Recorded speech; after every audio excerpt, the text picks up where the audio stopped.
et dino image toko mona sitoyo panja sango ya Congo ah yo panja sango ya Congo et dino image panja sitoyo panja sango ya Congo émission kitoko yeko talama panja sango ya Congo émission munene na kati ya Congo ozo pesi la masolo ya solo donc biso nyonso sima nango 999 panja sango ya Congo et dino image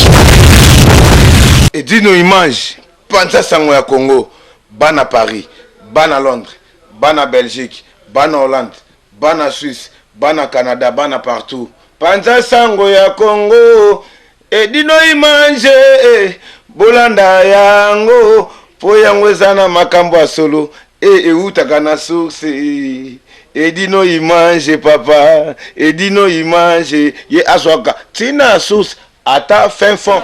Nous mouvement ça pena trop terrolia pena bien ça sous côté Paris te les a moko na kata Ivry awa et pas ya serre na biso ba bi na restaurant et waka ni José ba bi moi ça pembe tina mabolongo ni José le bela bango li loba moko fini moko nzaba mama aux amis José la reine de Lyon ba bi moi ça pembe te dans restaurant aux amis casse colia kitoko komela kitoko nga et puis la qualité c'est pas la quantité ça veut dire que awa bi na goût on a besoin qui ridate besoin qui redazate tabelema ya goût ya kone mi chose à confirmer donc n'allez bien la mili bien la chez Waka chez Jeannette nganda sans polémique soye olia bilo nyo samokili o Afrique olinga.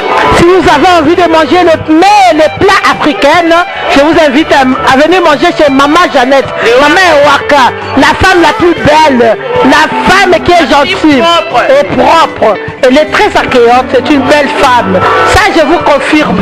Ah, pensa so boye, boko sepela. Ah, tozanga elorote. Elo nyonso olumorolia ezali. Olingi pondu po aza muluba la nga mingi pondu. Donc pondu ezala raté. Olingi makelele pe okolia yango. Donc nyonso ezali. Donc boye bele boko sepela. Ba fille bien de bazali. Et j'ai beaucoup de respect parce que ce restaurant est un beau restaurant où le milieu est convivial. Donc j'invite tout le monde à venir ici chez Maman Iwaka. C'est un restaurant où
boîte à cartonner balobi retirada eza makasi panza sango ya Congo.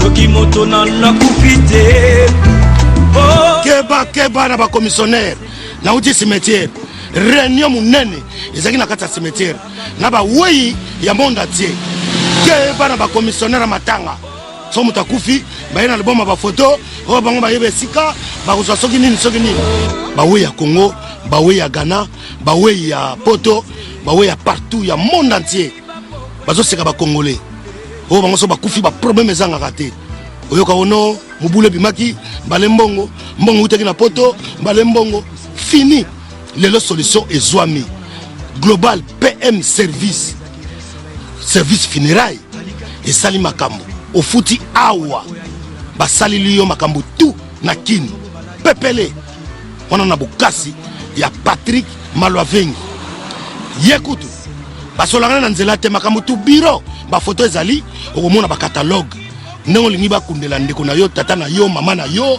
ndenge wana tout oyo kolinga kopona kuna na mboka bakozwa nyonso en charge kobana communiquer na ba télévision nyonso ya Congo ba diffuser communiqué écologique yo pesi kaka photo cercueil corbillard chapelle ardente nyonso uta na Poto ba bâche ba kiti musique yo kobeta na matanga nyonso wana uta na Poto makambo tout wana awa bokosola na bureau na bango na Château Rouge PPL Global PM service funéraire ezali na 25 rue Léon métro Château Rouge okoki ko benga bango na numéro oyo 01 44 92 82 85 tote na portable na bango 06 52 56 67 16 ou bien na 06 26 69 64 00 Global PM service funéraire Patrick Malwavengi bawei non basepeli